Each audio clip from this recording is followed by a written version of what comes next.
va passer, non pas à la voirie, mais dénomination de voie. Alors là, il y en a tout un paquet, parce que vous savez que bon, on fait le maximum pour que ça soit régularisé un peu de partout. Donc les voies du domaine d'Opale, justement, sont, même si la construction commence juste maintenant, sont préparées et dénommées. Donc il y a une route d'azur et une impasse vermeille. Alors moi j'ai demandé pourquoi il y avait vermeil au féminin, mais il paraît que c'est bien, c'est l'impasse qui est vermeille. Hein. Bon. Non, mais j'ai été étonnée. Donc qui est pour, qui est contre, pour. Ensuite, il y a une voie, alors c'est le lotissement qui est sur près du chemin de Belpère. Donc il y avait encore une impasse qui n'était pas nommée, donc impasse des Alizés, parce que vous savez que là-bas c'était tout dans les voiles, le vent et tout ça. Donc les Alizés, c'est pas tellement de chez nous, mais c'est du vent quand même, hein, si j'ai bien compris. Donc qui est pour, qui est contre. Voilà. Alors après, nous avons l'impasse de la Cascade, qui est aussi à côté, à la voilerie, puisque c'est à côté, ça prend naissance sur l'allée de la Grande Voile. Donc, qui est pour, qui est contre. Alors, nous avons la rue de la Dentelière, oui, c'est très varié. La rue de la Dentelière, en fait, c'est le deuxième tronçon du chemin des Petits Cadeneaux qu'il faut isoler pour que les numéros puissent se suivre. Et donc, on avait délibéré le mois dernier pour l'impasse du Savetier, ou la rue du Savetier. Et là, maintenant, on a la rue de la Dentelière, un peu plus loin. Métier traditionnel, maintenant. Voilà. Et pour adopter. Et enfin, non, pas enfin, il y en a encore deux. Donc, la rue qui dessert la zone d'activité des Jonquiers n'a pas été nommée. Et donc, elle va être nommée pour... que les gens aient vraiment une identification, ne serait-ce que vis-à-vis de la poste, rue du Mas. Donc, qui est pour, qui est contre, tout le monde. Voilà. Et après, la plus jolie, là, je crois, hein, la rue de la Valse. Alors, la rue de la Valse, c'est une rue qui prend une voie qui prend sur le chemin du Pas de la Mue au niveau du lotissement qui va donc être fait. Au niveau de, par l'association, je dirais l'entreprise SAS Extensio, qui se trouve au fond du Pas de la Mue. En fin de compte, c'est là où ça va desservir ce lotissement. En rue d'Avalse, je ne sais pas si on continuera en danse dans d'autres impasses de ce côté-là. Bon, qui est pour? On est d'accord. Alors, maintenant, je tourne au ordre du jour. Donc, la 27, il s'agit d'une erreur matérielle où les parcelles qui avaient été désignées dans la délibération qui a été prise fin octobre, le nom n'était pas bon. Donc, ainsi, vous voyez qu'il est inscrit ainsi par erreur, les parcelles numérotées DI 283 et 84 avaient été dénommées 383 et 384. Donc, ça, c'est une correction qui est nécessaire puisque c'était pas ça. Hein. Voilà. Donc, oui, allez-y. Pour mémoire, le mois dernier, nous nous étions abstenus sur cette délibération pour deux raisons. Parce que pour nous, elle nous paraissait caduque, dans le sens où elle n'avait pas été vérifiée et numérotée par un géomètre expert, et vous aviez souhaité passer en force et mettre au vote quand même cette délibération. C'est ce qui s'est passé, puisque vous l'avez mise au vote et elle a été votée par votre majorité et nous nous sommes abstenus ce jour-là. Et encore une fois, nous visons juste, puisque cette délibération était caduque, puisqu'il y avait des erreurs à l'intérieur. Oui, c'est sûr, mais quand on met... Il n'y a personne qui ne fait pas d'erreur. Alors, non, bien sûr. Mais... erreurs, c'est bon. Ah non, l'erreur est humaine. Et nous sommes les premiers de temps en temps à en faire. C'est juste que quand vous avez des gens qui vous alertent sur le fait que des documents ne soient pas vérifiés, la moindre des choses, c'est d'écouter. Si vous nous aviez écouté, déjà dès le mois dernier, vous auriez repoussé cette délibération qui était caduque dès le mois dernier. Mais encore une fois, vous avez fait preuve d'œillère sur le visage. Vous êtes allé bien en tête, sûrement parce qu'une précédente fois, vous aviez eu la lucidité de reporter une délibération et on vous avait poussé à le faire, comme quoi qu'on voit qui a le pouvoir. Mais en tout cas, encore une fois, nous avions eu raison le mois dernier. Si vous voulez bien voter celle-ci, c'est à vous, comme vous voulez. Donc, pardon, aussi. Oui, donc moi j'ai deux questions. Parce que lors de la présentation du projet en juin 2017, en plus d'un feed park et d'un city stade, il était question de terrains de paddle et tennis. Alors, que sont-ils devenus? Et aussi dans les délibérations, vous nous expliquez que la vente dégagera des ressources financières permettant notamment de financer la requalification des voies. Or, par la délibération du 22 décembre 2016, vous nous expliquez que les crédits nécessaires au paiement des prestations, donc les travaux de requalification, sont prévus au budget. Donc ma question, où est passé l'argent? Mais ce n'est pas les mêmes voies d'abord. Alors, il y a les voies qui viennent d'être requalifiées longuement, et donc qui sont les voies principales du lotissement de la voilerie. Dans le cadre de ce nouveau projet, il y a requalifié ce qui est les passes devant le bâtiment donc Simone d'Artic, ce qui va plus loin, ce qui traverse aussi de ce bâtiment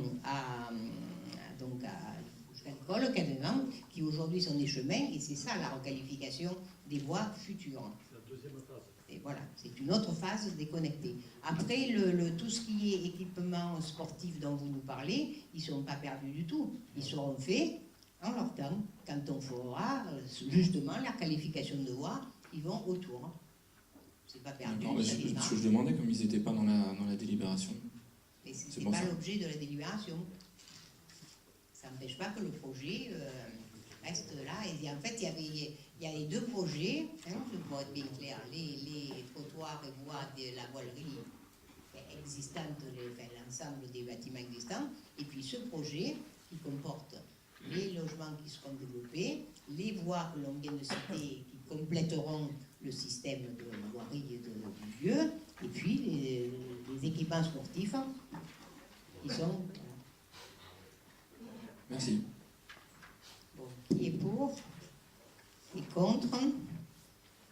5 contre.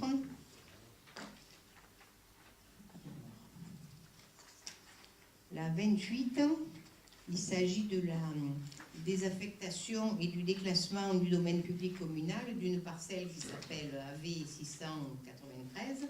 C'est une parcelle, si vous regardez le plan qui est joint, qui se trouve proche en bordure de ce que j'appelle la place des Cadeneaux, mais en fait, c'est pas son nom, c'est le square Désiré et mon fils, autant que je me rappelle, qui se trouve devant la propriété de monsieur et madame Violet, et qui, oui, à côté de l'ancien bassin qui est devant le foyer des Cadeneaux. Et donc, ces gens ont demandé à acquérir cette parcelle. Alors, cette parcelle, on n'en fait rien du tout d'ailleurs. Elle est un peu en surplomb. Elle ne doit pas participer à la requalification de la zone donc de la place des Cadeneaux et au-delà, qui va se faire bientôt, si on peut dire. Et donc, on n'a pas de raison de ne pas le leur vendre. Donc, d'abord, on le déclasse pour pouvoir justement le vendre. Et puis après, on le vend. Et donc, on le vend 8000 et quelques euros. Voilà, 8300 €. Et il compte en faire un jardin privatif, tout simplement. Donc ça sera sûrement même plus beau que c'est maintenant, parce que dans le fond, il y aura chose plantée. Donc, alors, il faut voter d'abord le déclassement, parce qu'il faut faire en deux temps. Quelque chose ne peut se faire qu'après l'autre. Alors, la 28 qui est pour, qui est contre, et la 29 qui est lamentellement. Qui c'est qui s'abstient? 3. Comme vous avez le doigt pour un, vous comptez pour 3. Donc, pas d'abstention. Mais je ne sais pas, moi. Je constate. Donc, non, parce que vous n'aviez pas demandé qui s'abstient. C'est pour ça. Très bien.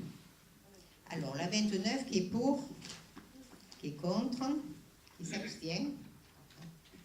2 abstentions. 3, pardon. Oui, excusez-moi. Enfin, il le voit mieux que moi, je crois. Alors, ensuite, il s'agit donc de la parcelle AT 488. Ça, c'est la parcelle qui jouxte le bâtiment qui appartenait à la famille Serinelli au Cadeneaux. Et donc, sur le plan, c'est la partie jaune qui, donc, est concernée. Aujourd'hui, c'est la propriété d'une SARL, qui fait les travaux d'ailleurs, donc qui accepte de la céder à l'euro symbolique, étant entendu, c'est une emprise de un peu moins de 500 mètres carrés, étant entendu que ça participera au parking public qui pourra être utilisé selon les heures par les gens qui viennent amener leurs petits à l'école ou éventuellement, à titre non privatif mais momentané, à la clientèle du bâtiment qui est en cours de réfection. Donc ça, on rétablit la propriété où elle doit être en fait. Voilà. Oui. Juste une petite info, nous souhaitions remercier la SARL d'Orikimo, puisque donner une telle emprise sur les peines pour 1 euro symbolique, c'est très généreux de la part de cette entreprise, parce que je pense que peu de personnes auraient cédé autant de terrain sur une ville comme la nôtre pour 1 euro symbolique. Donc on tenait à remercier la SARL en question. De toute façon, la SARL va revendre le bâtiment une fois qu'il est réfectionné et il est complètement remis à jour. Et par contre, le parking sera accessible aux occupants du bâtiment. Donc en fait, c'est gentil, mais bon, on a quand même mis des conditions correctes pour eux, parce qu'ils auront effectivement accès. Le résultat, oui, on fera les travaux du parking, oui, bien sûr, ça oui. Donc, qui s'abstiennent, 2 abstentions. Ensuite, donc, nous passons à ce qui concerne la déclaration de projet concernant la zone d'Érigon, et donc qui doit emporter modification, mise en compatibilité du PLU. Alors, sur cette délibération, vous avez vu qu'il y avait une note de synthèse qui expliquait un certain nombre de choses. Bon, compte tenu que c'est une procédure qu'on n'a jamais employée ici, mais ce n'est pas une procédure qui ne s'emploie pas, mais je vais quand même détailler un certain nombre de points sur la procédure pour que tout le monde soit bien clair. Alors, c'est le 20 octobre 2016 que nous avons engagé la procédure donc, de mise en compatibilité du plan local d'urbanisme par une déclaration de projet conformément au code de l'urbanisme. Alors, ensuite, il y a eu une réunion des personnes publiques associées qui a eu lieu le 6 septembre 2017. Évidemment, je passe sur les détails, tous les comptes rendus et de ces réunions, les convocations font l'objet du dossier qui est de la déclaration de projet, qui est assez épais.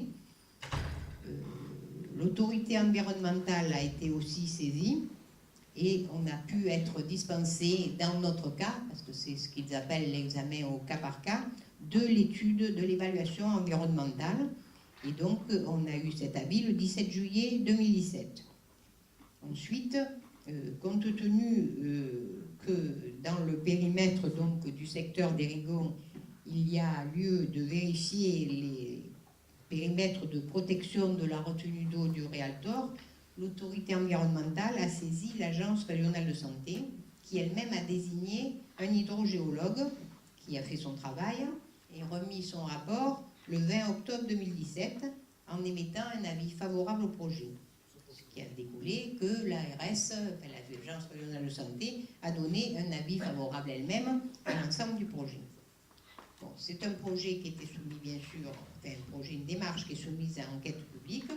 Donc, un commissaire, la commune a sollicité le président du tribunal administratif de Marseille pour désigner un commissaire enquêteur. Et donc, en date du 18 juillet, il a été nommé M. Pierre-Noël Bellamdi en tant que commissaire enquêteur. Bon, il y a eu la concertation, vous avez toutes les dates là-dedans, et elle s'est en fait, l'enquête publique, déroulée du 18 septembre au 20 octobre 2017, c'est-à-dire une durée de 33 jours qui est conforme à la réglementation. Alors, le commissaire enquêteur a adressé son procès verbal et il a rendu un rapport et ses conclusions favorables sans réserve. Donc, ce qu'il faut noter surtout, c'est qu'à l'issue de l'enquête publique, le projet peut être modifié pour tenir compte des avis qui ont été joints au dossier, des observations du public et du rapport du commissaire enquêteur lui-même. Ainsi, il y a eu, donc, dans le dossier d'enquête publique, des observations de l'Association des commerçants de plan de campagne, CBR, qui portaient sur l'exposition au risque inondable. Cette exposition, c'est un des éléments majeurs de l'intérêt général justifiant justement cette démarche.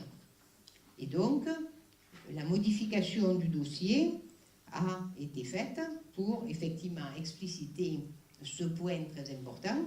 Et donc, vous avez la liste de l'ensemble des modifications graphiques et théoriques et aussi, je dirais, techniques, toutes les modifications techniques.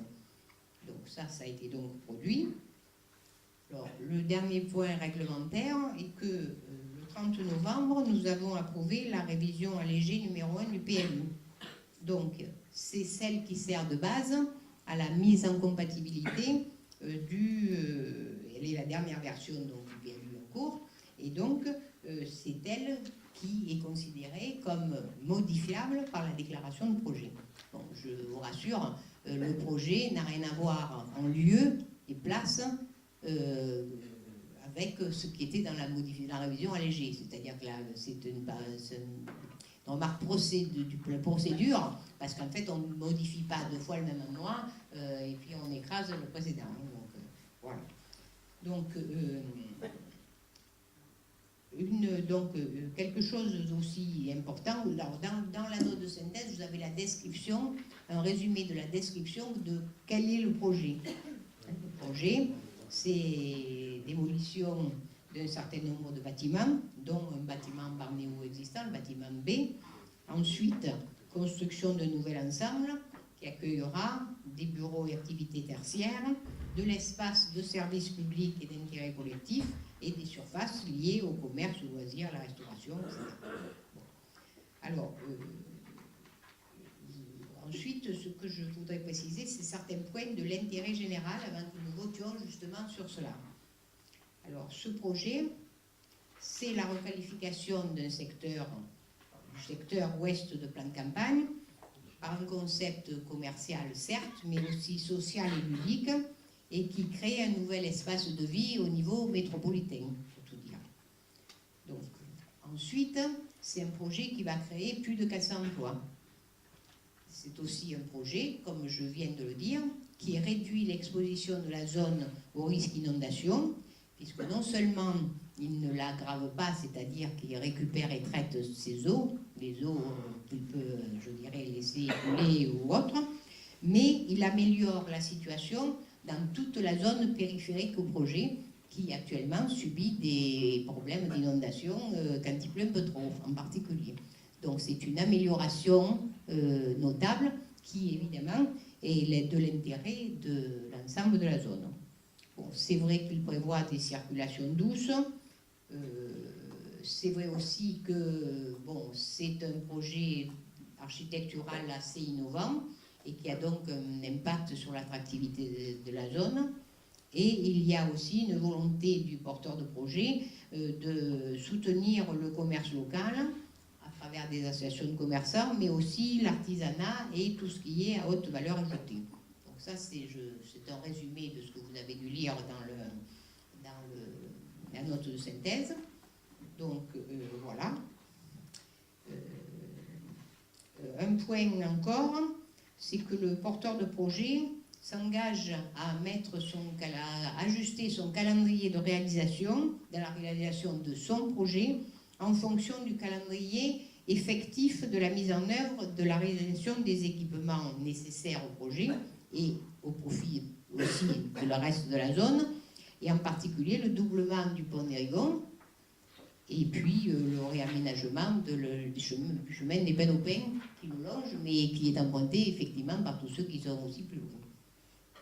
Donc, considérant tout ça, je vous demande de prendre acte des résultats de l'enquête publique, j'ai dit positif, de déclarer le caractère d'intérêt général de cette opération et d'approuver cet intérêt général pour le projet de la SCI L'Érigon. et bien sûr d'approuver la mise en compatibilité du plan local d'urbanisme qui sera fait en conséquence sur la version que j'ai indiquée. Voilà. Donc, je vous demande d'approuver ce que je viens de dire. Il y a plus des questions? Juste une remarque, nous ne sommes pas contre le développement du pôle commerce sur plan de campagne, puisqu'il participe au développement économique au-delà de la ville, du pôle même on peut dire régional, voire même national, puisque le plan de campagne fait partie des zones commerciales les plus dynamiques du pays. Là où on émet encore une réserve, nous en avons parlé la dernière fois, c'est que ce qui transcrit de ce document, nous n'avons pas d'exemples concrets et de prise de décision concrète sur une réflexion globale quant à la circulation sur le secteur de plan de campagne. Aujourd'hui, on le voit de plus en plus, les chemins, donc hormis sur le chemin qui se trouve pour rejoindre Septem, des Penopins où des aménagements sont faits, la réflexion globale ne se fait pas. Qu'est-ce qui va se faire sur le chemin qui longe plan de campagne, mais en descendant de la voilerie? Qu'est-ce qu'on va faire en termes de développement des infrastructures routières? Nous avons l'impression que sur ce sujet-là, ça fait partie des sujets sur lesquels nous développons sans mettre d'abord en adéquation les infrastructures qui vont autour. Je prendrai un exemple qui est vécu par de nombreuses personnes sur la région. L'exemple type de l'Arena est quand même un exemple flagrant. C'est une salle de spectacle qui va bénéficier pour le Pays d'Aix, mais encore une fois, nous avons fait cela avant d'adapter les infrastructures qui se trouvent autour. Et un matin, on se réveille tous, le préfet se réveille en disant et en demandant à la population d'adapter ses méthodes de déplacement, de prendre le bus, parce qu'on se rend compte un beau jour qu'on n'a pas prévu assez de parking, qu'on n'a pas adapté les infrastructures routières. Donc on se retrouve exactement dans le même cas. On ne vous prend pas à défaut, puisque vous empruntez tous ces routes le week-end, on y est tous, qu'on aille sur plan de campagne ou autre, c'est déjà infréquentable en termes de trafic routier. Donc on met encore la charrue avant les bœufs. On n'est pas contre le développement, au plus nous développons, au mieux c'est pour le secteur économique du coin, mais ayons une réflexion globale auparavant, c'est déjà invivable. Donc la réflexion, je te donne la parole, oui. La réflexion, elle est là parce que un certain nombre de dispositifs que j'ai cités, pas tous, comme la chemin des Penopins, le doublement des Rigons, ça sera fait avant qu'on aggrave le cap, puisqu'en fait, c'est un engagement du porteur de projet, justement, pour que ça soit fait. Bon, ensuite, pour ce qui est de la voilerie et autres, bon, la voilerie, c'est notre adaptation locale, il y a des projets là-dessus, le trottoir quand on monte, etc., des projets qui ne sont pas obligatoirement sur la circulation, mais sur la sécurisation des voiries, plutôt, si on peut dire. Bon, par ailleurs, les études de circulation, elles ont été faites dans l'hypothèse 2, c'est-à-dire que le chemin du Penopin ne sera pas fait tout simplement en prenant un petit bout de terrain et en faisant un trottoir en plus. Hein. C'est pas du tout ça. Ça, c'est en cours. Je pense que Michel Amiel voulait donner son avis là-dessus. Oui, c'est plutôt complété par quelques explications et rebondir sur ce qu'a dit M. Amaro, en particulier concernant les modes de transport. Alors, plusieurs choses. Et dans l'ordre chronologique, il a été adopté il y a de nombreuses années, un schéma directeur concernant la voirie de plan de campagne. Ce schéma directeur phase en une quinzaine de points les différentes voiries qui doivent être réalisées. Certaines, comme le CV15 du côté de Cabriès, ont été faites. Il y a eu l'aménagement de sécurité également dans le cadre, entre guillemets, d'un plan Orsec concernant le plan de campagne. Donc il y a un certain nombre de choses qui ont été faites, d'autres qui restent encore à faire. Deuxièmement, inhérent directement au projet dont il est question ce soir, il y a plusieurs choses qui tournent autour de ce projet. Il y a le doublement du chemin des Penopins. Le chemin des Penopins, de toute façon, avec ou sans projet, doit être modifié, doit être amélioré. Deuxièmement, il y a, et là c'est le cas de le dire, il ne faut pas louper le train, il y a le doublement du tunnel qui existe sur la voie ferrée. Alors, vous connaissez tous l'endroit dont il s'agit, c'est à côté du cinéma Pathé. Ce sont des travaux de voirie extrêmement lourds et extrêmement coûteux. Si bien que ces travaux ne pourraient pas être faits s'ils n'étaient pas cofinancés par un projet de cet ordre-là. Car il est clair que, il faudrait développer un peu ce qui avait déjà été fait lors du conseil précédent. On a signé un PUP, qui est un partenariat qui permet de cofinancer ces travaux, certes à travers les fonds publics, ceux de la ville, ceux de la métropole, mais aussi à travers ceux des partenaires qui doivent bénéficier de ces travaux. Ça vaut pour le chemin des Penopens, comme Mme Slissa l'a dit tout à l'heure, ça vaut pour le doublement du fameux tunnel. Mais je crois qu'il faut compléter, ça va bien au-delà, puisque ce projet vient se télescoper au bon sens du mot avec la halte ferrée et routière de plan de campagne et le développement du BHNS. Donc il n'est pas tout à fait exact de dire qu'on ne s'est pas préoccupé des transports en amont, puisque ces projets, nous les portons depuis de nombreuses années, et avec un travail très important avec le Pays d'Aix d'abord, la métropole maintenant, la région, le département, on est en train d'avoir la fin. C'est une opération à tiroir, c'est-à-dire que ce projet commercial, s'il ne se faisait pas pour une raison ou pour une autre, ne pourrait plus financer les projets dont il est question en matière de voirie. Les fonds publics ne peuvent pas, sur une zone commerciale à vocation économique, financer à eux seuls ces aménagements extrêmement lourds et extrêmement coûteux. C'est pour cette raison que, non, nous avons en effet anticipé tout ce qui concerne les modes de déplacement doux ou pas doux, puisqu'il y a quand même la voie ferrée Aix-Marseille qui fait l'objet d'un doublement avec retenue enfin, je dis retenue enfin parce que nous on le réclame depuis plus de 20, enfin depuis que je suis élu, je me bats pour obtenir cette halte voie ferrée, elle est enfin validée par tous les services compétents. Donc non seulement ce projet va apporter du développement économique, mais en plus, il accompagne le développement public qui était demandé par les services de l'État. Il était tellement demandé par les services de l'État que je rappelle à un moment donné, le préfet avait demandé, je cite, un moratoire sur plan de campagne. Je m'étais quand même assez fortement opposé en lui, en disant, monsieur le préfet, un moratoire sur plan de campagne, c'était un arrêt du développement de plan de campagne. Si on arrête le développement économique, on arrêtera aussi le développement public. Donc tout ça est parfaitement cohérent.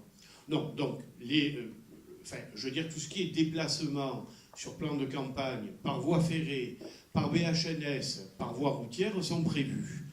Monique a eu raison d'insister particulièrement sur un autre aspect des choses, c'est l'inondabilité. C'était un point technique sur lequel, sur ce projet, on était attaqué. Et la dernière étude portée par le bureau d'études qui a été fournie le 8 décembre dernier montre que non seulement on améliore l'aléa, on améliore le risque, mais même on le supprime complètement. Car bien évidemment, les travaux d'hydraulique vont être pour le projet lui-même, mais vont enfin améliorer toute la zone. Et troisième point, qui est un point qui peut être sujet à discussion et qui le sera sans doute, c'est la notion de conformité à l'intérêt général. Pourquoi cette zone, selon nous, a un intérêt général et, soit dit en passant, ça a été validé après d'âpres discussions avec le commissaire enquêteur, c'est parce que l'intérêt général, c'est un peu tout ça. C'est développer le transport, c'est fait, je crois venir de le montrer, c'est améliorer l'existant en matière d'hydraulique, c'est fait, les études l'ont montré extrêmement clairement, elles sont transmises à la DDTL qui jugera bien évidemment. Et enfin, c'est aussi apporter du développement économique à travers un beau projet commercial. Je rajoute à ça que le porteur de projet est d'accord pour mettre à disposition un nombre non négligeable de mètres carrés de foncier pour du social, pour quelque chose qui ne relèverait pas seulement du commercial ou de l'économique. Donc je veux dire, la boucle est bouclée. Si je peux me permettre ce soir de faire un appel, je ne l'ai jamais fait, hein, j'ai quand même dirigé un bon nombre d'années ce conseil municipal, c'est quand même faire un appel à l'unanimité. Bien sûr, chacun est libre de voter ce qu'il veut, bien heureusement. Mais ce serait un signal extrêmement fort de la part du conseil municipal, au-delà des aspects partisans que nous défendons tous. Nous appartenons à différentes idéologies, nous ne sommes pas toujours d'accord sur tout. Mais là, vraiment, c'est un projet qui est important, non seulement pour les Pennes Mirabeau, mais ce n'est pas un projet péno-pénois. C'est un projet métropolitain. C'est tellement un projet métropolitain que, je m'excuse d'être un peu long, mais je pense que ça le méritait quand même, que j'ai rencontré, lorsque j'étais encore aux affaires de la commune, j'ai rencontré le maire de Marseille, président de la métropole, Jean-Claude Gaudin, pour lui faire part de l'intérêt métropolitain de ce projet. Je ne dis pas qu'il a sauté de joie, vous savez très bien que Marseille a toujours été opposé au développement de plans de campagne. Mais enfin, il a été sensible aux arguments. Il a été d'autant plus sensible aux arguments, puisqu'il était accompagné bien évidemment de ses techniciennes dans la réflexion, que je rappelle que la zone qui nous intéresse aujourd'hui à plan de campagne, ce fameux triangle à l'entrée qui était une entreprise de parpaing et qui a quitté cette zone, et aujourd'hui est une véritable verrue. Je veux dire, on ne va pas en faire un grand espace vert, il faut être raisonnable à un moment donné.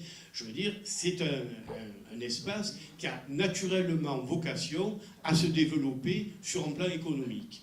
Et je le redis avec beaucoup de force, le développement économique va alimenter le développement public de cette zone qui a besoin d'un énième souffle. M. Amaro l'a rappelé, c'est la peut-être première, deuxième, peu importe, ça dépend des critères que l'on prend, troisième zone économique européenne. Donc je pense que si l'ensemble du conseil municipal votait pour ce projet, ce serait un signe extrêmement fort envoyé à nos partenaires qui vont le soutenir, mais aussi à ceux qui ne vont pas le soutenir. Il ne faut pas se raconter d'histoire. Il y a des gens qui ne veulent pas voir apparaître un projet économique de plus. Parce que, qu'est-ce que vous voulez que je vous dise? En France, on est dans un pays qui est d'économie libérale, mais on est libéral pour soi, pas pour les autres. Or, je veux dire, garder cette zone en l'état, ce serait véritablement dommage. Ce serait d'autant plus dommage que, je le répète, excusez-moi de me répéter un petit peu, si on ne la faisait pas, cela ne permettrait pas de développer les infrastructures auxquels j'ai fait allusion, le BHNS, la gare, le doublement de la voie ferrée, l'élargissement du chemin des Pennes aux Pins, qui ont besoin, il faut le dire, des deniers privés pour participer de l'équipement public. Voilà, excusez-moi d'avoir été un peu long, mais je crois que ça méritait quand même quelques développements.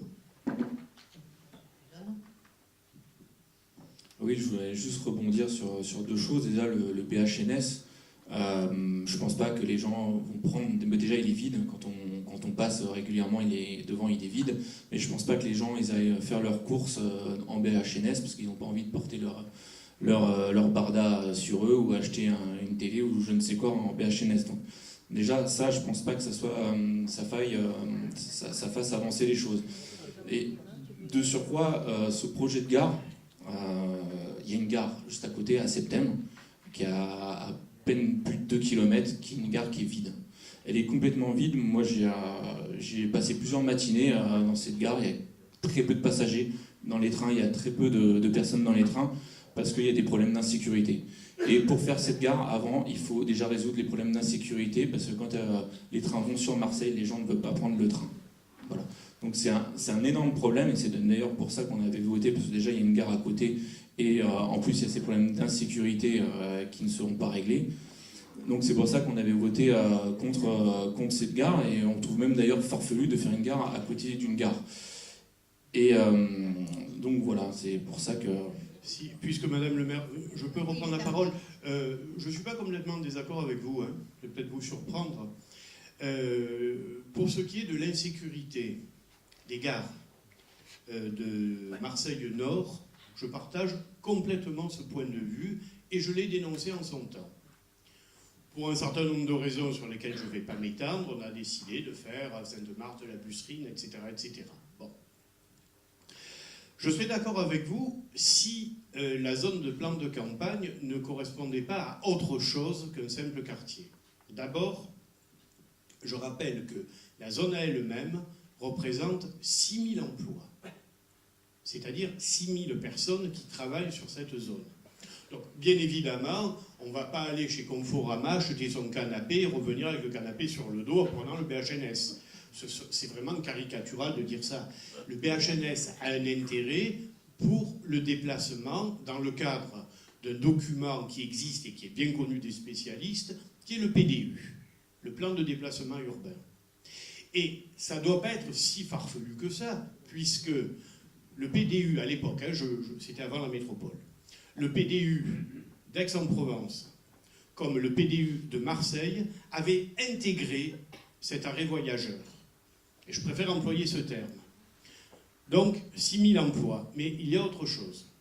C'est que si les PDU l'ont intégré à leur document d'urbanisme, c'est qu'au-delà de la zone de plan de campagne, c'est un véritable lieu de rabattement, comme disent les spécialistes en matière de transport, de tout un bassin de population. Les Pennes-Mirabeau, Cabriès, Septème, même si c'est vrai qu'il y a une gare. Figurez-vous que j'ai fait la même chose que vous il y a quelques années. Alors, c'était pas à Septème, j'étais allé à la Busserine. Ben, effectivement, on n'a pas envie de prendre le train à la Busserine. Ben, je suis désolé. Sauf que, j'allais dire, je suis le maire des Pennes. Non, ce serait très déplacé. Nous défendons aujourd'hui notre territoire des Pennes-Mirabeau et l'influence qu'il peut avoir au-delà, au sein de la métropole. À l'époque, il y a des documents d'urbanisme, d'études d'urbanisme, qui ont montré un aspect en 8 couchés, dont le nœud de recoupement, c'est justement le plan de campagne. Plan de campagne, ce n'est pas uniquement une zone commerciale, c'est une zone de rabattement, c'est une zone extrêmement importante. Alors, je sais que vous avez dénoncé cette gare. Vous savez, il n'y a que les imbéciles qui ne changent pas d'avis. J'essaie de vous montrer que ce n'est pas uniquement une gare de plus sur le doublement d'Aix-Marseille, mais qui sera utilisée. Quand vous dites que le BHNS est vide, c'est un peu caricatural. Je n'ai pas les chiffres sous la main, mais dans l'ensemble, ça marche plutôt bien. Et en tout cas, je peux vous dire que pour des gens... pour des gens qui, des Pennes-Mirabeau, voudraient assez facilement aller d'un côté ou de l'autre, savoir du côté d'Aix ou du côté de Marseille, ce serait assez facile de prendre au square Charles de Gaulle, de monter à Plan et ensuite de prendre le train.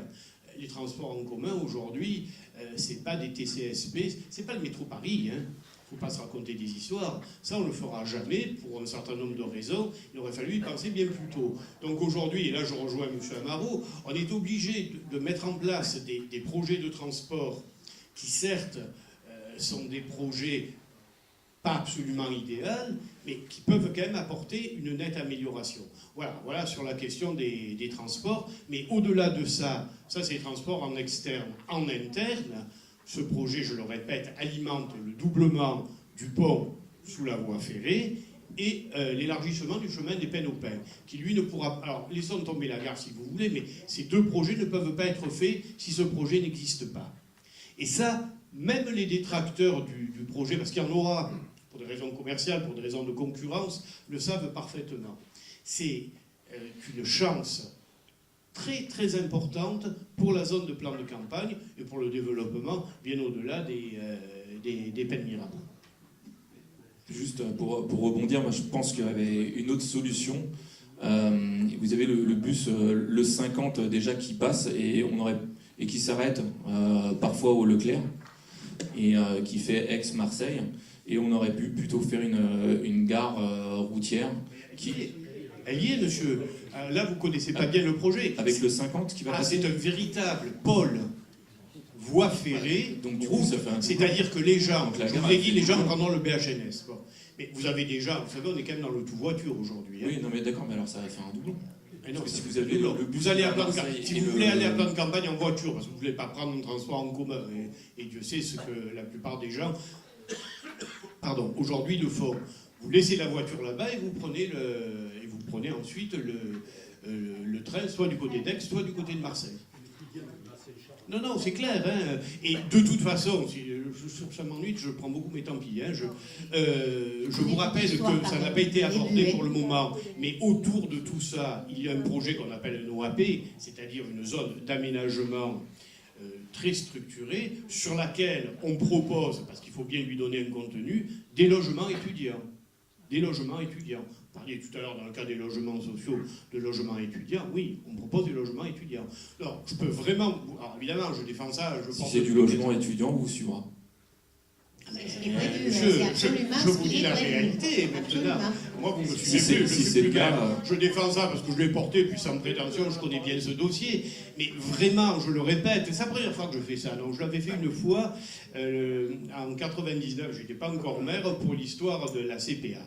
Mais vraiment, vous envoyez un signe extrêmement fort, transpartisan, si vous votez cette délibération. Voilà. Merci Michel de nous avoir dit toute l'histoire, parce que c'est une longue histoire qui continue. On peut voter? Serge, oui. Oui, moi je vais dénoter dans ce concert-là par rapport au plan de campagne, mais bon, on ne change pas d'avis. Oui, il y a des fois où on peut changer d'avis. Moi je ne changerai pas d'avis parce que je crois que la gare à plan de campagne, bien avant, elle figurait sur des documents, on a tous eu des réunions, Mathilde Rossi et compagnie, on a eu des plans, elle figurait bien avant que d'autres commerces viennent s'installer, d'autres grandes surfaces à plan de campagne qui maintenant qui est encore en regorge. Donc rien que cette gare-là, on nous la devait, on la devait aux gens. En premier lieu, bien sûr que moi non plus, je ne vais pas acheter un canapé avec le transport, ni avec le train d'ailleurs, évidemment. Mais il y a 6000 salariés, ça vient d'être dit par Michel Amiel, puis c'est la réalité. Est-ce qu'on ne doit pas à ces 6000 salariés une gare et tout un tas de restaurants où ils puissent aller et des locaux syndicaux? Est-ce qu'on ne leur doit pas ça? Parce qu'il y en a 6000 aujourd'hui depuis longtemps, il y en aura demain 6400 avec ce nouveau projet, avec une multitude de grandes surfaces. Bon, 6000 ou 6500, je veux dire, c'est pas ça qui doit guider.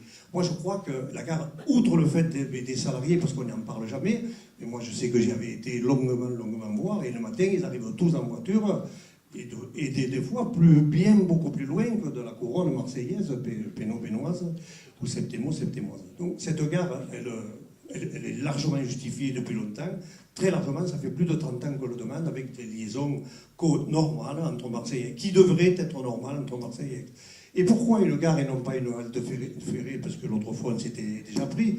Pour simplement ce que vous êtes en train de dire, là, de part et d'autre de la table. Mais c'est vrai que les gens hésitent à prendre le train en septembre. C'est vrai que les gens hésitent à le prendre à Saint-Antoine. C'est vrai. Oui, parce que c'est des gares. Parce que c'est le projet qu'on va nous faire en plan de campagne. C'est un grand hangar et il n'y a personne dedans. Ni dedans, ni dehors, ni à côté, ni rien. Et bien sûr que c'est de l'insécurité. Bien évidemment. J'approuve aussi que ça a été dit d'ailleurs dans des réunions publiques par des usagers en disant j'habite à la sortie de la Gavotte, j'ose pas amener ma fille à Saint-Antoine et j'ose même pas moi y aller. Donc, pourquoi on va faire encore, mais je sais que c'est dans l'air du temps aujourd'hui, Macron, mais même avant lui c'était le cas, on fait des trucs sans personne dedans, on veut que plus personne travaille. Je le dis avec passion parce que pourquoi on va faire des gares comme ça, insécurité? Pourquoi? Parce qu'on va économiser 2, 3, 4 salariés, des agents de la sécurité, des policiers et compagnie. À 18h, il n'y a plus un policier sur la commune des Pennes. Je ne parle pas des policiers municipaux, je parle de la police nationale. Donc cette zone de plan de campagne mériterait un commissariat, une véritable gare, une maison des syndicats, des restaurants pour que ceux qui travaillent là-bas, parce qu'il n'y a pas que notre nombril, c'est vrai que c'est quelque chose qui va intéresser largement au-delà des Pennes. Donc les salariés là-bas, ils vont avec les tickets restaurants, ils vont bouffer la pizza, ils vont...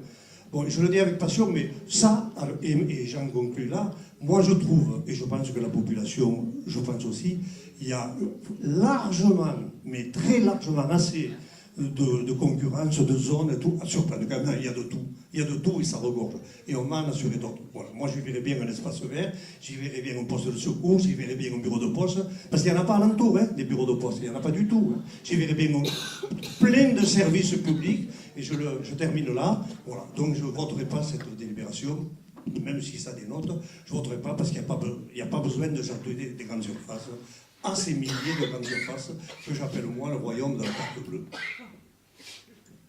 Juste rajouter un mot, mais je ne cherche pas à convaincre Serge Maroni, chacun prend ses responsabilités, je suis un peu triste. La lettre est à votre disposition, elle est partie hier. J'ai écrit à Gérard Collomb, ministre d'État, ministre de l'Intérieur, pour lui proposer justement l'implantation de forces de police nationales, bien évidemment, sur plan de campagne.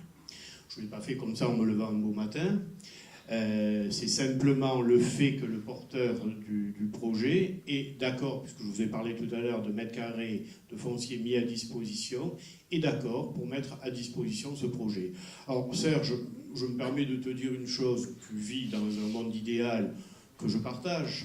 Toi, tu veux faire des espaces verts, tu veux faire des services publics, mais payer et ne pas faire payer le privé. Ne pas faire payer le privé.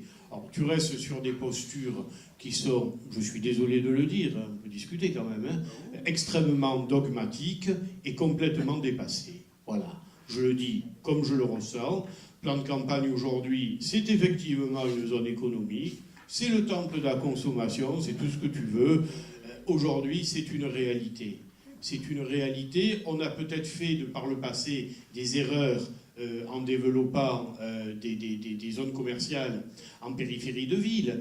Il y a une réflexion qui a été engagée, ça a été dit à Cahors par le Premier ministre, revivifier les centres-villes. C'est un beau vœu. Encore faut-il que les commerçants eux-mêmes développent ça. Parce que c'est toujours difficile d'injecter de l'argent public dans du commercial ou dans de l'économie. Là, c'est l'inverse. On va développer des infrastructures qui relèvent du public grâce à de l'argent privé. Alors tu vois, curieusement, ce sont ces messieurs qui sont directement en face de moi que j'ai essayé de convaincre, et c'est toi qui vas contre ce qu'au fond tu as toujours défendu. Parce que cela te plaise ou pas, puisque les transports c'est un peu ton fonds de commerce, mais ce que tu demandais il y a 30 ans, moi je n'étais pas encore né en politique, mais pardon d'être prétentieux, c'est moi qui l'ai obtenu. Voilà. En développant justement le fait que le public et le privé devaient travailler la main dans la main. Il y en a marre de ces idées complètement dépassées. Hier, on parlait encore de la lutte des classes. Ras-le-bol. Ras-le-bol. Aujourd'hui, on a tous intérêt à aller dans le même sens. Alors, des riches, des pauvres, il y en aura toujours, qu'on le veuille ou pas. Malheureusement. Malheureusement. Moi, les riches, ça ne me gêne pas. Ce qui me gêne, c'est qu'il y ait de la vraie pauvreté. Oui, ça me gêne. Et là, sur ce plan-là, je te rejoindrai. Mais par une position dogmatique, aller voter contre une délibération, alors qu'elle va justement injecter aussi du service public, et c'est par là que je terminerai, je trouve ça dommage. Prends tes responsabilités.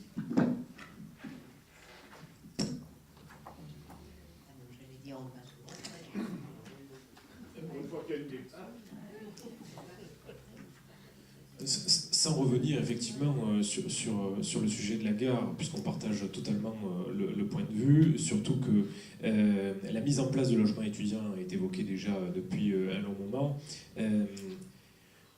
À un moment donné, vous ne pouvez pas nous reprocher de ne pas vous suivre sur des sujets que nous ne connaissons pas.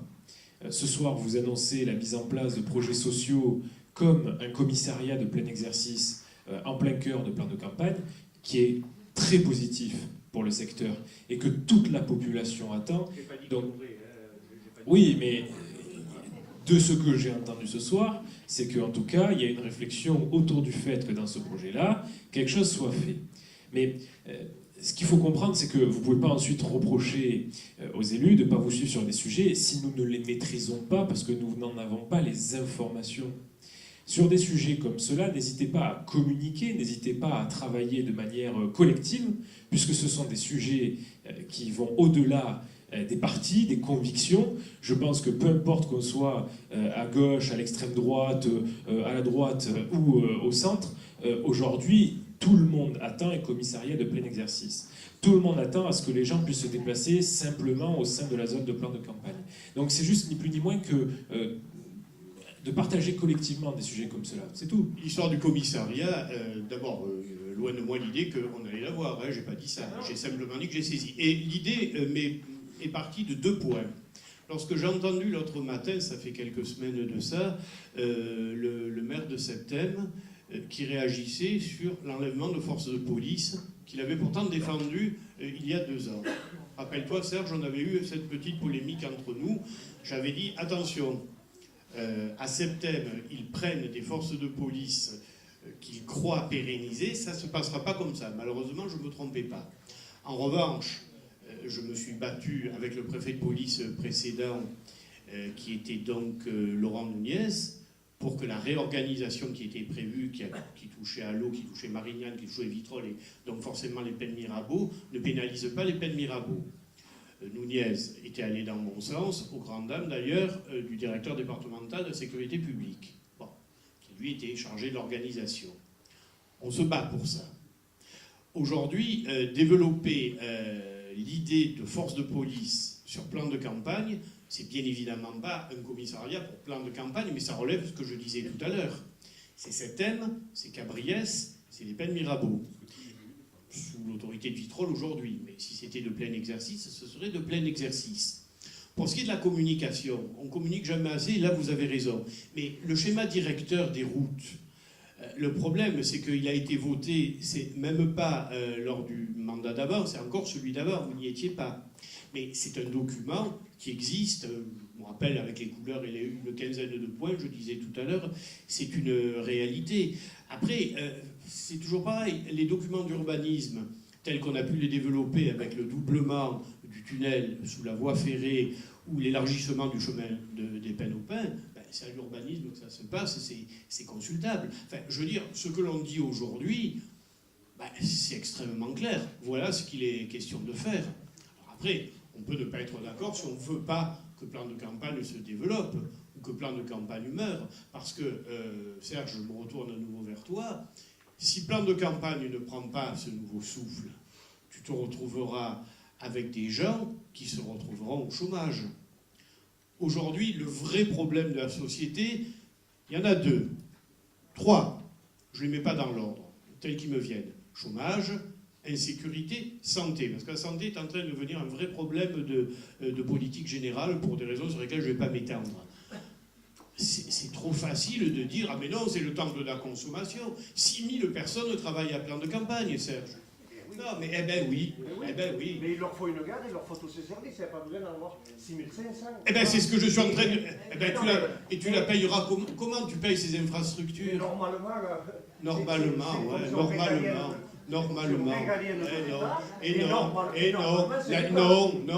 L'aménagement des zones, c'est pas le devoir régalien, et tu le sais très bien. Le commissariat pour une campagne avait été proposé par un préfet qui est décédé d'ailleurs, il avait déjà proposé, c'était elle est judiciaire, bien sûr. Là-bas, un véritable commissariat là-bas, oui, au service de toute cette population. Mais je ne sais pas, moi, les équipements nationaux, le métro à Paris, c'est pas les commerçants de Paris qui l'ont payé. Il ne faut pas pousser quand même. Nous, si on a 50 ans de retard, c'est pas la faute des commerçants, c'est la faute de l'État, avec les dirigeants successifs. Ils n'ont pas fait leur boulot. J'ai fait de mon mieux pour plaider ce soir. Voilà. Merci Michel. Donc on peut peut-être passer au vote cette fois-ci. Ça y est, tout le monde a tout dit. Bon, donc qui est pour? Qui est contre? Qui s'abstient? Je vous remercie pas tous, si on peut dire. Si vous voulez bien. Ils n'ont pas voté contre. Voilà, Écoute. c'est déjà pas mal. Oui, déjà pas mal. Moi, je vous remercie d'avoir écouté avec attention les propos de tout le monde. Voilà, oui, merci. C'est des sujets. J'ai failli ne pas entendre Serge parler. C'est des sujets d'importance. Donc, alors, maintenant, nous allons passer à la 32. La 32, c'est l'approbation de la modification numéro 5 du plan local d'urbanisme. Donc, elle est placée après les délibérations précédentes, parce qu'en fait, comme je l'ai dit tout à l'heure, la délibération qu'on vient d'approuver, ça base sur la révision allégée numéro 1. Et donc ça prend la suite. Donc là, je vous rappelle que la modification 5 du plan local d'urbanisme a été principalement motivée pour permettre donc la constructibilité, voilà, de la zone de palière qui se trouve derrière la maison de retraite. Et donc, en le rendant constructive, c'est donc le premier pas qui sera fait dans palière, dont on va parler à la délibération suivante. Donc, peut-être pour abréger, je ne vous refais pas l'histoire de la modification 5. mais elle est dans la délibération. Donc elle a été effectivement proposée récemment. Donc, y a-t-il des questions? Oui, bien sûr. Pour revenir au sens global de cette modification du PLU, il y a des questions qui restent en suspens, au-delà du fait que la population n'est pas prévenue de toutes les modifications, de tous les plans d'aménagement, de tous les projets immobiliers qui... La population, je vous arrête tout de suite, elle a des réunions publiques, elle suit ça, hein. Elle y a des enquêtes publiques, elle y vient si elle veut, etc. Mais bon, ça a tout été présenté. Oui, c'est indiqué sur le site de la ville comme tout le reste. Oui, la population, si elle souhaite le savoir, elle peut le savoir. Hein. Oui. Je peux continuer? Maintenant, Ah, continuez. merci. Et ceci étant dit. Très compliqué si chacun se coupe. Donc ce que je disais, la population n'est pas au courant de toutes les modifications, parce que effectivement, de publier seulement dans la presse ou ici à l'hôtel de ville le fait que nous allons rajouter 4000 habitants sur la gavotte Cadeno, le fait de ne pas écouter certains quartiers qui vous évoquent des changements qui vont à l'encontre du développement que l'on veut donner sur les Pennes Mirabeau, nous souhaitions le rappeler. Et nous souhaitions juste appuyer sur un point de la modification du PLU qui concerne un projet, encore une fois, où la population est venue vous consulter et qui montre le manque, en tout cas, d'écoute et de concertation sur ce sujet-là, un projet immobilier qui est en cours pour les Magnanarelles, sur un secteur qui est aujourd'hui à urbaniser, qui a brûlé par 2 fois, en 2006 et en 2016. Il y a eu énormément d'alertes de la part de la population sur ce lotissement-là, et de nombreuses remarques ont été apportées, et c'est une zone, je le répète, qui a brûlé par 2 fois. La population, le voisinage demande à ce que cette zone passe en zone rouge. Malheureusement, on leur a exprimé que ce n'était pas possible, que malgré le fait qu'il y ait eu 2 incendies, on continuerait à laisser cette zone en urbanisation, et que du coup un projet immobilier était prévu. Un projet immobilier qui prévoit la création de 10 villas et de 27 logements. Et pour quelles raisons on veut créer ce lotissement dans une zone qui a brûlé par 2 fois? Pour quelles raisons? Pour que la pénétration du feu du 10 août 2016 dans ce type de terrain végétalisé non entretenu, qui a menacé plusieurs quartiers, permettrait du coup de pouvoir combler et protéger les habitations qui se trouvent à proximité en cas de feu. Donc c'est-à-dire que la ville laisse dans le cadre du PLU une zone à urbaniser qui mettrait en place un lotissement qui ferait une barrière naturelle à un éventuel feu à venir sur la ville des Pennes Mirabeau. Donc nous sommes en train d'autoriser la construction de logements prêts à brûler en cas de nouvel incendie. Tous les documents vous ont été délivrés. Et encore une fois, vous n'avez pas écouté la population sur ce sujet comme celui-là. Vous ne modifiez pas la zone. Sur toutes les zones aujourd'hui où vous prévoyez des nouveaux logements, la population n'est pas au courant. Sur le PLU, sur l'orientation que vous souhaitez donner en termes d'urbanisation de la ville, c'est une catastrophe. C'est votre opinion, c'est pas la mienne. Tout simplement parce que, pour répondre plus particulièrement sur la zone des Magnanarelles, c'est les services de l'État, dans le cadre du développement du plan de prévention des risques incendie, qui presque nous oblige à construire là pour faire ce que vous avez dit. Vous avez cité exactement le cas. Nous, on n'est pas obligatoirement favorable, même si un projet a été étudié. Bon, un projet qui comporterait effectivement tout ce qui est voies de secours, etc. Bon, dans le projet lui-même, bien sûr, parce que demande les pompiers à tous les endroits. Mais c'est pas nous qui disons ça, on est quasiment obligés. C'est vous qui êtes décisionnaire du PLU jusqu'à... Oui, peut-être, mais bon, peut-être, cette oui. Zone ne sera pas passée en zone rouge. On ne peut pas la passer Donc, en si zone demain rouge, c'est l'État... pas nous qui la passons déjà, hein. C'est l'État. Si demain l'État vous demande de construire en bord de falaise pour éviter qu'une vague d'eau aille sur d'autres logements, vous le feriez? C'est peut-être pas le bon exemple. Ah non? Non. C'est pas Donc comparé vous à donnez toutes les quatre aujourd'hui zones. Ensuite, votre accord je voulais sur le fait vous me de laissez vous construire répondre, des vous me laissez vous logements répondre, sur un terrain qui a s'il brûlé vous plaît. par 2 fois. Non, mais ça, il a brûlé par 2 fois, ce n'est pas parce que on ne l'a pas construit ou on l'a construit. S'il était construit, le feu aurait pu être Oui, arrêté. une zone qui n'est pas C'est- constructible parce que c'est une zone inondable. C'est pour quelle raison? Parce qu'elle risque d'être inondée, Bon, comme vous savez. une zone qui a été peut être incendiée construite 2 sous fois. certaines conditions. Non, c'est pas du tout le même cas. Bon, je voulais... Monsieur Boucher, je pense que de tutoyer les gens au conseil municipal, c'est pas la chose la plus Bon, je voulais respectueuse qu'il puisse y préciser. avoir. Je voulais préciser, Merci. Grégory, s'il te plaît, je voulais préciser que la population, on l'a écoutée, on a reparlé avec la DDTM, il y a des gens ici qui étaient avec moi, la population, on l'a vu plusieurs fois. On a dit qu'on n'allait pas faire ce développement tout de suite et qu'on y réfléchissait. On a fait un projet. Donc on verra dans quelques temps. Pour le moment, le projet n'est pas en cours. Si, il est en cours. Eh bien, écoutez, si vous le savez mieux que moi, Excusez-moi, mais il vous est êtes écrit. déjà Le un service adjoint, en charge vous êtes rappelle qu'il déjà s'agit une d'un adjointe, projet alors, de création de 10 villas et de 27 logements. C'est un peu comme tous les secteurs des peines, c'est-à-dire que sur le secteur de plan de campagne, sur le Poney Club, il n'y a pas de projet, mais finalement on se rend compte qu'il y en a un. Sur Gavotte-Cadeneau, il n'y a pas de mais projet, vous vous mais on rendez se rend compte, compte vous qu'il y a le 4000 dites, vous logements. l'imaginez, Mais vous imaginez et vous êtes faite de la désinformation. Alors, quoi que vous disiez, nous informons la population et nous l'écoutons. Je reviens sur le cas des Magnan-Arel. Nous avons vu plusieurs fois les gens, on en a discuté, leurs arguments, on les a écoutés, et donc c'est pour ça que ça va passer. Donc il n'y a pas de projet de lotissement de 10 villas et de 27 logements. Il y a un projet, mais qui n'est pas obligatoirement à faire tout de suite. On peut bien faire un projet pour savoir ce qu'on veut faire. Un jour, c'est tout. Je vois ce que vous dites, sauf que sur de nombreux secteurs de la ville que vous souhaitez protéger, vous les avez soit laissés classer en zone rouge, soit basculer en zone rouge dans le cadre. On n'a pas laissé classer, ça, on n'a pas eu le choix. Hein, c'est pas la peine, la procédure, c'est pas ça. Hein, c'est l'État qui les a imposés et on n'a pu rien faire dans la plupart des zones où ça nous paraissait éventuellement pas justifié d'ailleurs. Hein. Si c'est pas justifié de mettre en Ça zone nous rouge un paraissait. terrain qui a Eh bien, brûlé pour par 2 fois, pour l'État, ce n'est pas justifié. Et au contraire, je vous le répète, il est justifié de construire. Bon, eh bien, c'est peut-être aberrant, il faut regarder les choses de plus près. Ah ben, Bon, après, comment je vous ne voulez peux pas qu'on non plus. regarde de plus près?